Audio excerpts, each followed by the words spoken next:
Hello everyone, science daily capsule में question number first आपके लिए है कि लार किसके पाचन में सहायक होती है। तो देखो यहाँ से ना स्लाइवा के लिए आपको कुछ पॉइंट्स इंपॉर्टेंट जो हैं वो याद रखने हैं। जैसे सबसे पहला क्वेश्चन लार से संबंधित ये होता है कि ये कितना अमाउंट इसका निकलता है। तो आप याद रखना कि लगभग 1.5 लीटर पर डे जो स्लाइवा है वो हमारे मुंह में बनता है और इसका पीएच वैल्यू कितना होता है, 6.8 होता है इसका पीएच वैल्यू। तीसरा क्वेश्चन, जो हमारा स्लाइवा होता है ना उसमें लगभग 99% तो होता है वाटर और बाकी का जो 1% है वो होते हैं एंजाइम्स। ठीक है, और एंजाइम में भी दो मेन एंजाइम हमारे स्लाइवा में पाए जाते हैं, जिसमें से पहला होता है टाइलिन और दूसरा है लाइसोजाइम। ठीक है, दोनों का काम क्या है? जो टाइलिन है, टाइलिन क्या काम करता है? ये कार्बोहाइड्रेट को डाइजेस्ट करता है। पार्शली डाइजेशन जो है वो कार्बोहाइड्रेट का करता है, जिसमें से आ जाता है स्टार्च, और ये स्टार्च को किस में कन्वर्ट करता है? माल्टोज में। लगभग 30% स्टार्च का जो डाइजेशन है ना वो हमारे माउथ में ही हो जाता है, और ये किस में कन्वर्ट करता है इसको? माल्टोज में। और जो दूसरा एंजाइम है वो है लाइसोजाइम, और लाइसोजाइम क्या करता है? ये प्राइमरी बैक्टीरिया को किल करने का काम करता है। इसके बाद देखिए क्वेश्चन नंबर 2। क्वेश्चन नंबर 2 में कहा है कि कैथोड किरणें किसकी बनी होती हैं? तो ये इलेक्ट्रॉन्स की बनी होती हैं। क्वेश्चन नंबर 3 को देखिए, इसमें कहा है अनिश्चितता का सिद्धांत किसने दिया था? तो हाइजेनबर्ग ने अनिश्चितता का सिद्धांत दिया था। इसके बाद क्वेश्चन नंबर 4 को देखिए, सोडा वाटर बनाने के लिए कौन सी गैस का प्रयोग किया जाता है? तो कार्बन डाइऑक्साइड गैस होती है जिससे हम सोडा वाटर बनाते हैं। क्वेश्चन नंबर 5 में कहा है कि वनस्पति घी बनाने के लिए किसका उपयोग किया जाता है? तो वनस्पति घी बनाने के लिए आपको याद रखना है इस प्रोसेस को कहा जाता है हाइड्रोजिनेशन। क्या होता है इसमें प्रोसेस? वनस्पति तेल जो होता है ना उसके अंदर हाइड्रोजन गैस को हम प्रवाहित करते हैं जिससे कि वो वनस्पति घी में कन्वर्ट हो जाता है। क्वेश्चन नंबर 6 को देखिए, इसमें कहा है विद्युत बल्ब में भरी जाने वाली गैस कौन सी है? तो आर्गन। आर्गन गैस को हम बल्ब के अंदर भरते हैं। इसके बाद है क्वेश्चन नंबर 7, यूरेसिल किस में पाया जाता है? तो आरएनए में पाया जाता है। आरएनए से याद रखेंगे कि आरएनए की फुल फॉर्म क्या होती है? Ribose nucleic acid. और इसके अंदर कहा गया है कि यूरेसिल पाया जाता है। तो कौन कौन से बेस हैं जो इसके अंदर पाए जाते हैं? एडिनिन, ग्वानिन, यूरेसिल और साइटोसिन। ये 4 बेस हैं जो आरएनए के अंदर पाए जाते हैं।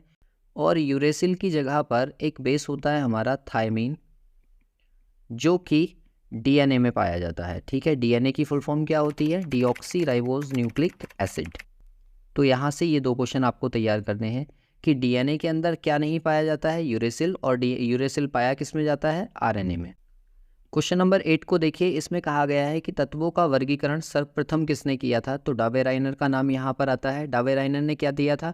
डावेराइनर ने तत्वों से संबंधित ट्रिक दी थी। क्वेश्चन नंबर 9 में यही कहा गया है कि तत्वों के वर्गीकरण से संबंधित ट्रिक किसने दी थी? तो डावेराइनर ने दी थी। इसके बाद क्वेश्चन नंबर 10 है कि कंप्यूटर की आईसी यानी कि इंटीग्रेटेड चिप जो है वो किसकी बनाई जाती हैं? तो वो सिलिकॉन की बनाई जाती हैं। सिलिकॉन क्या है? एक तरीके का सेमी मेटल है। नेक्स्ट है क्वेश्चन नंबर 11। इसमें कहा है कि तत्वों के वर्गीकरण से संबंधित अष्टक नियम किसने दिया था? तो न्यूलैंड्स का नाम यहाँ पर आता है। न्यूलैंड्स ने क्या किया था? तत्वों को कुछ इस तरह से व्यवस्थित किया था कि संगीत के 8 स्वरों के अकॉर्डिंग इन्होंने तत्वों को रखा, और ये कहा गया कि पहले तत्व के जो गुणधर्म है ना वो 8वें तत्व से मिलते जुलते हैं। क्वेश्चन नंबर 12 को देखिए, इसमें कहा है आवर्त सारणी के जनक किसे कहा गया है? तो मेंडलीफ को आवर्त सारणी के जनक कहा जाता है। और एक इससे अगला क्वेश्चन जो कि मोस्ट इंपोर्टेंट है इसी की तरह, आधुनिक आवर्त सारणी के जनक किसे कहा जाता है? एक क्वेश्चन है आपका आवर्त सारणी के जनक किसे कहा जाता है, और दूसरा है आधुनिक आवर्त सारणी यानी कि मॉडर्न पीरियोडिक टेबल के जो फादर हैं वो हेनरी मोजले को कहा जाता है। इनका नाम यहाँ पर याद रखना है। क्वेश्चन नंबर 14 है कि मेंडलीफ की आवर्त सारणी किस पर आधारित है? तो मेंडलीफ की जो आवर्त सारणी है ना वो परमाणु भार यानी कि एटॉमिक मास के इंक्रीजिंग ऑर्डर पर बेस्ड है। और ऐसे ही क्वेश्चन नंबर 15 में कहा है कि जो मॉडर्न पीरियोडिक टेबल है आधुनिक आवर्त सारणी वो किस पर आधारित है? तो वो परमाणु क्रमांक यानी कि एटॉमिक नंबर के बढ़ते हुए क्रम पर बेस्ड है।